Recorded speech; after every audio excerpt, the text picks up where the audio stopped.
I'm Michael Whitehouse, and this is Seeking the Truth, Episode 3. I know I promised today that we're going to talk about Jesus and His divinity this week. However, I feel that I need to do a bit more research before I'm ready to talk about that topic. So, instead, we're going to review some of the mail from you, the viewers, and then talk about the topic of the truth of the Bible. So, let's go to the mailbag.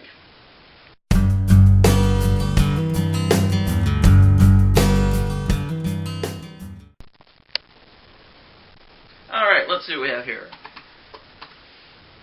Our first message is from Sarah.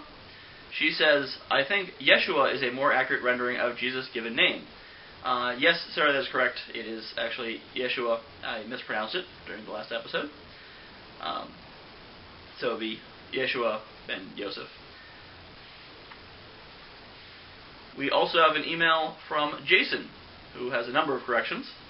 As I said, I'm not necessarily the authority on the topic, merely someone who knows a bit about it, and hopefully not too boring to watch.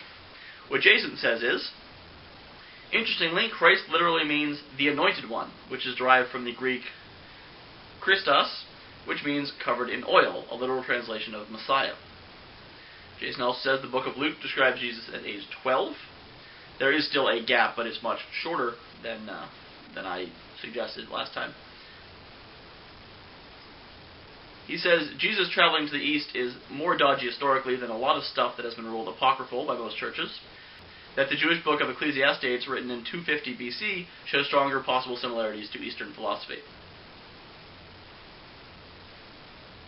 He goes on to say, personally, I think you are sort of misunderstanding what was happening in that adultery case, although most people do. As most people would read the passage, it would be impossible to enforce law as only a perfect man could.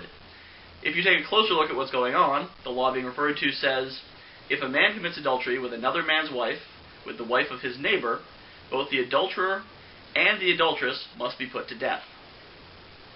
This woman was caught in the act. So this begs the question, where was the man who was having sex with her? Another piece of information that is important is that if a man divorces his wife without cause under Jewish law, the wife gets to take her dowry. So what you have here is probably a group helping some guy use the law in order to murder, or at least publicly disgrace, his wife for financial gain, and trapping Jesus in the process. What Jesus says is, he who is without sin among you. Basically, no sin in this current matter. Now, he is also referencing Jewish law in that the witnesses are the ones to put someone to death. The hands of the witnesses must be the first in putting him to death. And also that, and if the witness proves to be a liar, giving false testimony against his brother, then do to him as he intended to do to his brother. Thus, what he is doing is removing the burden of the case from his shoulders back to the people involved, and pointing out that they would be next under Jewish law. Another part of this is that at the time, only the Roman government could order an execution. So whoever did order the execution would face charges under Roman law for an illegal execution. Thank you, Jason and Sarah, for those insights. As I've said before, I'm not the scholarly authority on this topic. I simply have studied a bit myself, and also feel that I personally have a relationship with God, and I'd like to share what I've learned with you. I always enjoy it when you share what you know with me, because through that, I grow and I learn. So Jason has a very different take on the story from the Bible, likely more historically based. I'm sure it's more historically based, actually. And you can draw different conclusions from each version of the story. What's interesting there is that brings up the concept of literal truth versus spiritual truth. Oftentimes people ask, is the Bible true? And this is different on a story-by-story basis. Did God create the world in 6 days? In 6 24-hour days? Probably not. But is there some spiritual concept in there that the story is trying to tell? Probably. Likewise, there's many other stories in the Bible that may be exaggerated. It may not be literally factual. However, many things in our culture, Star Wars, Lord of the Rings, not literally factual. Those things did not really happen.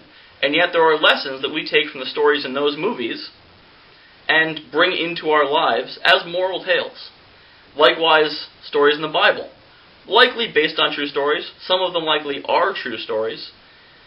But whether or not it actually happened exactly that way is not necessarily important. What's important is that it creates a story that is common across the Western world as a cultural concept. And in fact, the whole world is, at least culturally, if not each individual, familiar with the Bible. You find in Japanese animation, anime, there's often biblical concepts. The series Evangelion is very much biblically based, for example. And even if you individually have not read the Bible, your culture is familiar with the Bible, so many of the books you read, the movies you see, the stories you hear are based on the Bible. There's a lot of quotes. The song, "To Everything, Turn, Turn, Turn," that is from a Bible concept, from a Bible quote. And so this creates a common basis for it. On the question of the veracity of the Bible, I'm reading a very interesting book right now called The Case for Christ by Lee Strobel. Lee Strobel is a legal journalist. He covered court cases, murder cases, that kind of thing, and so he's very familiar with the rules of evidence.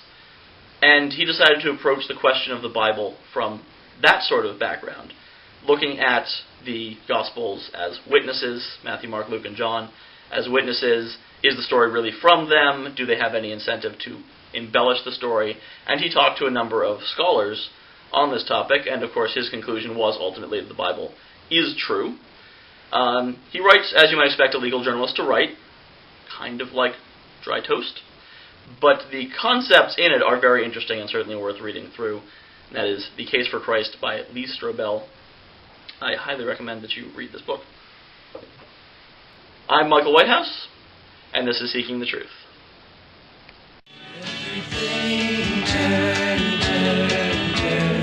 There is a season